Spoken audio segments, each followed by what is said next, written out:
今回はサラミを自作していく。もう何度目かわからない燻製シリーズ。今回は冷燻で2段階燻製。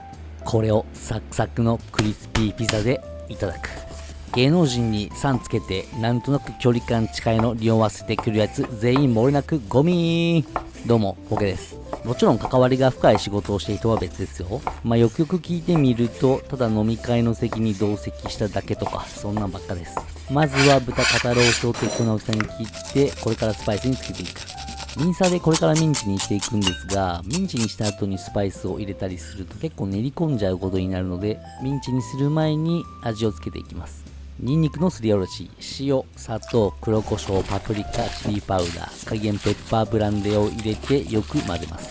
塩はピンクソルト。ピンクソルトといっても亜硝酸ナトリウムが配合されたピンクキュアソルトではないです。本来はそういったものを使って赤みを保ちながら没入スキンを抑制して作るんですが、そういった本格的なのは生なんですよね。さすがに自宅で生のサラミを作るのは結構敷居が高いので、さすがに火を通していきます。1日後、しっかりとスパイスが染み込んだお肉をミンチにしていきます。なかなかの声量でわめくんで、使うとき別に意味もなくちょっと縮こまってますね。そして入れ忘れていたセージ、これも一緒にミンチにしていきます。ソーセージといえばやっぱりこのハーブ。セージ、どっち？お肉屋さんだと丁寧に2回引いたりしたりするんですが、今回は1回でいいでしょう。本来の作り方はちゃんと腸に詰めるんですが、別にサラミって皮あってもなくても一緒じゃね？普通のソーセージみたいに皮パリッとして美味しいみたいなものじゃないと思うんで、皮なしでいこうと思います。ラップでくるんで形を整えていく。ソーセージだとシャウエッセンめっちゃうまいけど少ないし高いからついつい高君取ってしまいがち。形ができたサラミを冷蔵庫で1日乾燥してます。すでにドライソーセージに見えなくもない。ではこれを早速燻製にしていきましょう。今回使うのはまずは1段階目、桜のウッド。一発目は桜ですね。2段階燻製するのは香りの立体感が出るのと、1回だけでは拾えない香りの層を作れるからです。桜がベースの香りとなります。これを冷燻。もうすっかり寒くなったんでね、冷燻にはぴったりの季節です。30度を超えないようにウッドが燃え切るまで燻製。約4時間ほどかかりました。煙が演歌歌手の登場みたいですね。1回目の燻製は終了。しっかりと香りがついていると思います。色も最初に比べてよりサラミらしい色になっているかと思います。ただし中はまだ生。これを1日冷蔵庫で寝かせます。くるみです。次は見た目が脳みそっぽいでおなじみ、くるみ。ベースが桜で、香水的に言うとトップノートっていうんですか、ラーメンで言うと香味油ですね。一番最初に鼻につく匂いです。燻製としてはこの2回で完了。もともとが赤いのであんまり分かりにくいんですけど、白い脂身のとこですね。ここが結構黄色く変色しているのでバッチリと燻製されているかと思います。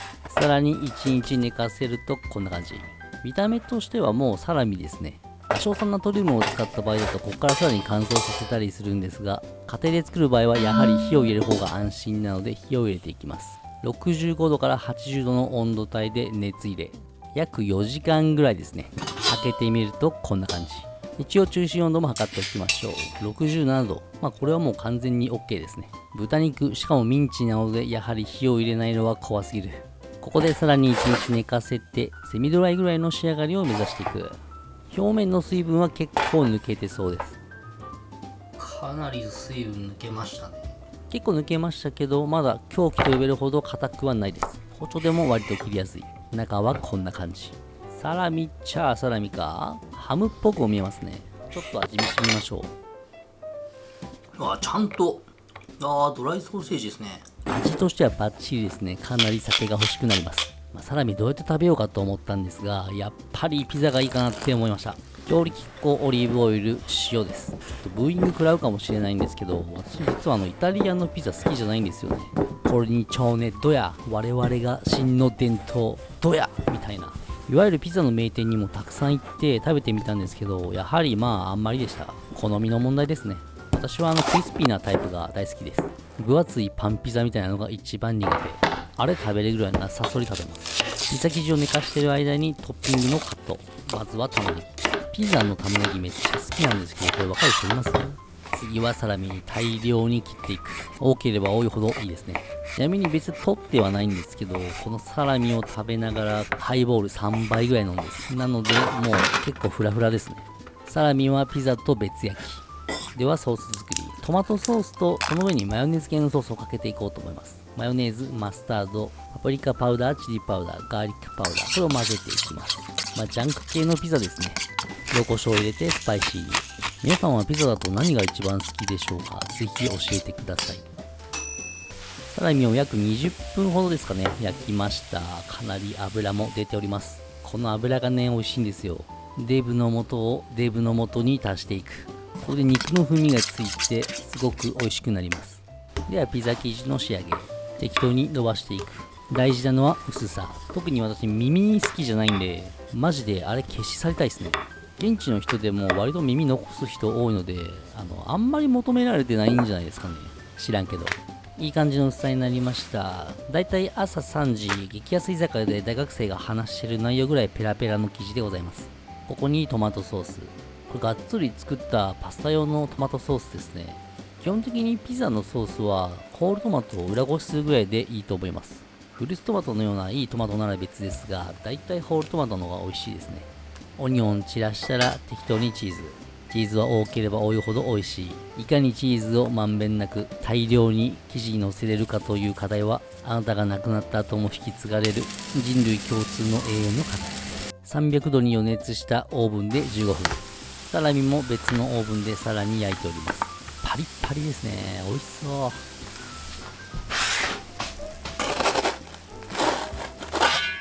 どうでしょうか？それなりにいい感じに焼けたんではないでしょうか。それではサラミを散らしていく。焼き上がる時間が2つ別なので、絶対に別々に焼いた方が美味しいと思います。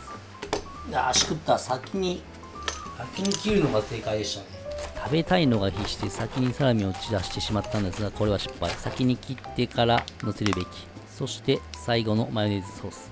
こいつで一気にジャンク感が増していきます。いただきます。あちちちち。うん、うまっ。最初にクリスピー生地でピザ作ったやつマジ感謝。ラップ作って送りたい。超ジャンク、超うめえ。ハイボール3倍も飲んでるんでね、さらに美味しく感じますね。ピザにタバスコかけるのほんと好き。やっぱクリスピーで正解でしたね。といっても家で本格的なイタリアンピザを作るのはかなり難しいですね。まずオーブンの出力が弱いです。ピザ用のオーブンとかも売ってますけど、それ用になんか買うのもね、ほんとマジで金持ちだったら庭にピザ窯とか設置したいですけどね。ごちそうさまでした。ご視聴ありがとうございました。ではまた。高評価、チャンネル登録よろしくお願いします。個人的に一番好きな宅配ピザはピザハット。